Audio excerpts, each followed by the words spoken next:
everybody, it's Raven from Breaking Glass Pictures, and I'm here with Micheal and Michael. They are director, writer, and they star back and forth in the new movie Amber's Descent.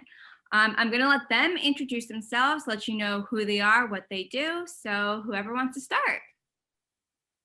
Go ahead. I'm Michael Mitton. I am the co-writer and producer of Amber's Descent, and I also play one of the lead characters of Jim in the film. And this is my writing partner, Micheal Bafaro. I'm also a producer on the show. Micheal is also a producer on the show. I said that I was a producer on the show. Oh, did you? Yeah. Okay, sorry. I wasn't listening. You should listen to it. I also directed the film, and that's it. Okay, perfect. So tell us a little bit about the film, whichever one you want to take the lead here. Just a quick little synopsis for people watching who might not have seen it yet. Yeah, the film is about Amber Waltz. She's a world-renowned pianist and composer, and after leaving her old life behind in Seattle, she settles into a rural Montana farmhouse, which seems like the house of her dreams until mysterious events begin to happen. And the writer's block she's facing with her latest symphony starts to take on a spooky turn when the symphony begins writing itself. Okay, perfect. So you both kind of wrote Amber's Descent together. Was co-writing hard because, it's not just you that has the input, you have to kind of go back and forth to get a good script down. Was that hard? No, we, I already had a good idea of what I wanted, and I had a treatment laid out for it. And then we just followed the treatment, and we just, we argue a bit back and forth about where, a character might want to go or whatever, but for the most part, we worked really well together. Okay, so when writing Amber's Descent, you said you had a treatment already, so you had an outline. Did you have the ending figured out when you started writing? Like, what is your writing process like? Had an idea of where we wanted to go. And then, of course, other things started to come up, and just it sort of took us where it wanted to go. And for the most part, it ended the way we sort of set out. We had an idea of where we wanted it to go, and we had to work out a few, little things here and there, but for the most part, it was good. It went as we wanted it to. Okay, perfect. How long did it take you guys to write Amber's Descent?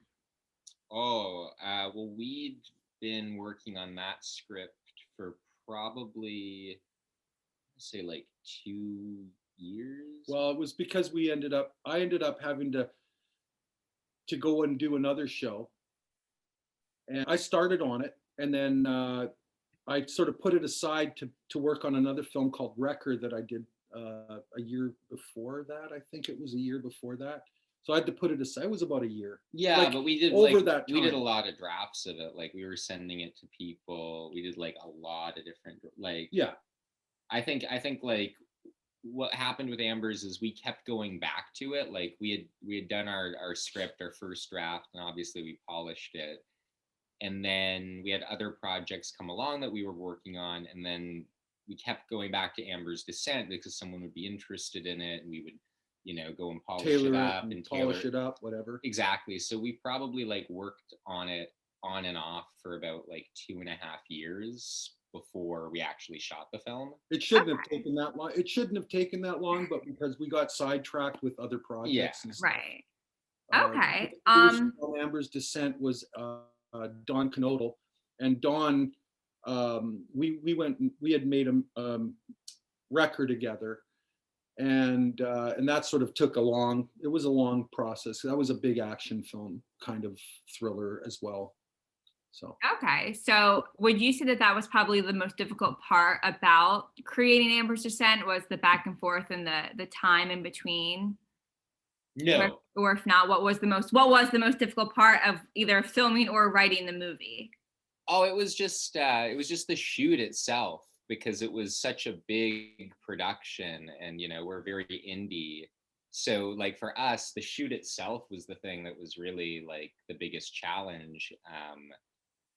Only getting everything in on time, you know, and you're not working with a huge budget or anything, so it's, you know, it's yeah, and also just like Michael and I at the end of every day that we would shoot, you know, everybody else would get to kind of relax, and then we'd have to go back to his hotel room, and we'd have to go and, you know, look at our scenes for the next day, and we might have to make adjustments. And you know, after like the first week that we were doing it, especially we were the first ones up too in the morning because we had to go over everything again for the day.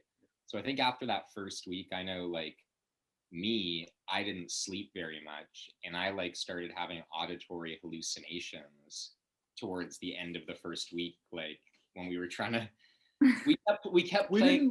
we didn't work long hours. It was just really hard because you know, at the end of the day you'd be faced with like, oh gosh, we didn't have enough time, we didn't schedule enough time or whatever. I mean, it wasn't a big deal, but we wanted to make sure the script was ready, you know, again for the next day, Mhm. make sure everybody was on, you know, it's production. It just happens. What we kept doing on set is we were like playing the theme song of The Shining as our like inspiration constantly.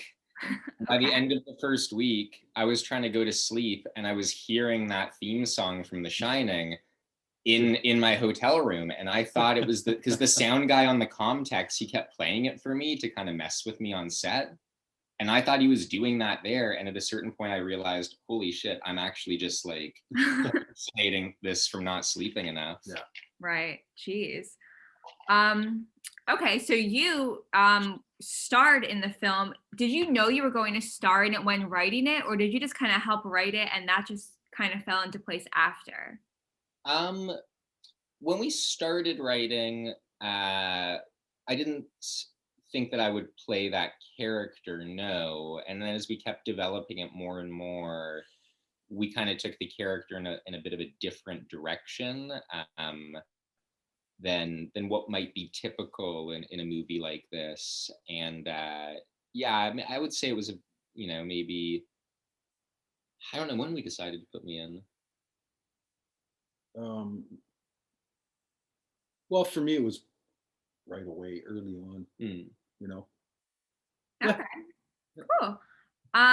So last question. I had a chance to talk to Kayla yesterday actually, and she had said that she never really like sat down and read for you or anything, and you kind of just offered her the role. So why her? What drew you to her?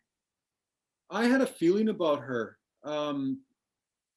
I liked her look for Amber, and I know I was familiar with some of her work because she was also on another show at the time. So I'd seen her. I didn't need to audition her. I knew that and we had discussions. And prior to going to camera, I just had a feeling that it was going to work out. So I did take a gamble, but I It think, worked. It definitely worked. I watched the movie. It definitely worked in your favor. She was great in it. yeah, she was. So Yeah. I like Aussie actors too. So Right. There you go. I really do like Aussie actors. I always have a thing for you know, some of the great ones. So anyway, Right. Nice, nice. Well, do you guys have any upcoming projects that you can maybe dish out a little bit about? Anything on the horizon? Yeah, we have two projects right now. One of them is called Flu. We shot that three. last. We got three. Yeah, My phone. yeah. Okay, Sorry. three. First, we got Flu, which we shot back in the fall of 2019. November. We wrapped in November. In November of 2019, and this was like a film that we had this idea for this, you know, single location film about a, you know, podcast guy who locks himself away in his home amid a global flu pandemic. And so we made this film back in November of 2019, and then the real thing like happened While we Right. were editing. while we were in editing. And so we're just finishing that film up. It's sort of like an LGBTQ uh, genre film. It's like, Okay. yeah, we didn't like, because COVID didn't exist when we made it. Right. We were making it, you know, more about an allegory for the 80s AIDS epidemic. Oh, And okay. yeah, because like we made this film black and white, all inspired by the style of the original Twilight Zone, but we wanted to do something different and do a genre film that like had LGBTQ characters in it, but wasn't necessarily about LGBTQ issues per se. It just had the characters playing the roles normally and didn't really focus on that kind of stuff. All of it was in the background in terms of, you know, the allegory for the 80s AIDS epidemic and that people have forgotten.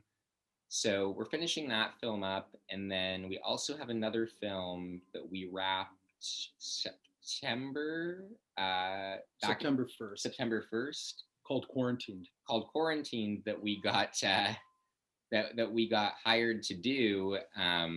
And it was a cool project for us because we had just finished up Flu, which was a very art house, very indie sort of film, and these guys wanted us to make a very commercial film about, you know, COVID and all that. So we were like, oh, that's really cool. Like we can have the super indie version and the super like commercial version. Right. So we shot that one like a Marvel comic book movie. Okay, cool.